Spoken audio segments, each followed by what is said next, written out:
بسم اللہ الرحمن الرحیم۔ السلام علیکم۔ آج ہم آپ کے ساتھ ایک ایسے گاؤں کا سٹوری شیئر کریں گے جو واقعی میں آپ کو سوچنے پر مجبور کرے گا۔ آپ سوچتے ہوں گے کہ ہم نے اس گاؤں کو مومن گاؤں کا لقب کیوں دیا، تو خود ہی دیکھ لیجئے، اور آپ کہیں گے کہ کاش ہمارے ارد گرد، ہمارے گاؤں اور شہر میں بھی اس طرح ماحول ہوتا تو ہم کتنے خوش نصیب ہوتے۔ یہ فیصل آباد کا نواحی گاؤں ہے، چک نمبر 493 ادوانا۔ اس گاؤں میں تعلیم کی شرح 95% ہے۔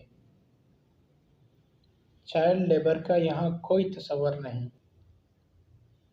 گاؤں میں آج تک صرف 15 مقدمات درج ہوئے، وہ بھی گاؤں کے لوگوں نے مل کر آپس میں ہی نمٹا دیے۔ گاؤں کے سب لوگ نماز کے پابند ہیں۔ گاؤں میں سگریٹ بیچنا منع ہے، جیسا کہ آپ جانتے ہیں کہ جہیز ایک لعنت ہے۔ اس گاؤں کے لوگوں نے اس لعنت سے بھی اپنی جان چھڑائی ہے۔ یہاں کے لوگ قبریں سادے بناتے ہیں، جو کہ اسلام بھی ہمیں یہی کہتا ہے۔ پورے گاؤں اور اس کے دکانوں میں آپ کو گانے اور نہ ہی ٹی وی کا آواز سنائی دے گا۔ نکاح انتہائی سادے طریقے سے مسجد میں پڑھائی جاتی ہے۔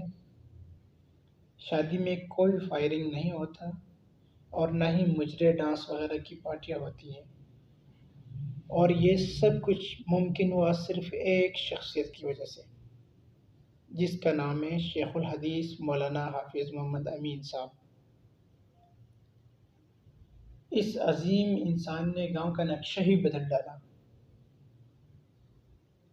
حافظ صاحب نے گاؤں والوں سے گاؤں سے سگریٹ ختم کرنے کا کہا۔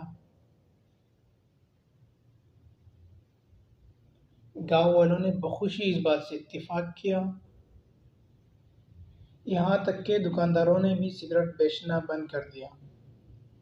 دوسرا مشورہ دیا، شادیاں سادگی سے کرو۔ سب نے اس بات سے اتفاق کیا اور شادیاں سادگی سے کرنے لگے۔ تیسرا، حافظ صاحب نے اس بات پر زور دیا کہ قبریں سادے بناؤ۔ آج وہاں کے سارے قبریں سادے ہیں۔ حافظ صاحب انتہائی پڑھے لکھے انسان ہیں۔ حافظ صاحب نے انگریزی سمیت 3 مختلف مضامین میں MA کیا ہے،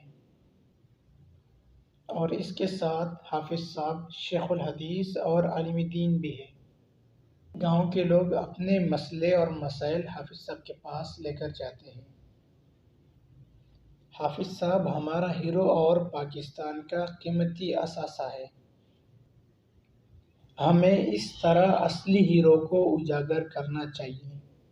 بدقسمتی سے ہمارا میڈیا کس طرح کے لوگوں کو ہیرو بنا کر ہمارے سامنے پیش کرتا ہے، یہ ہمیں خود سوچ لینا چاہیے کہ کون ہمارا ہیرو ہے اور کون نہیں۔ اگر آپ کو یہ آج کی ویڈیو اچھی لگی تو پلیز لائک اینڈ سبسکرائب کریں۔ اللہ حافظ۔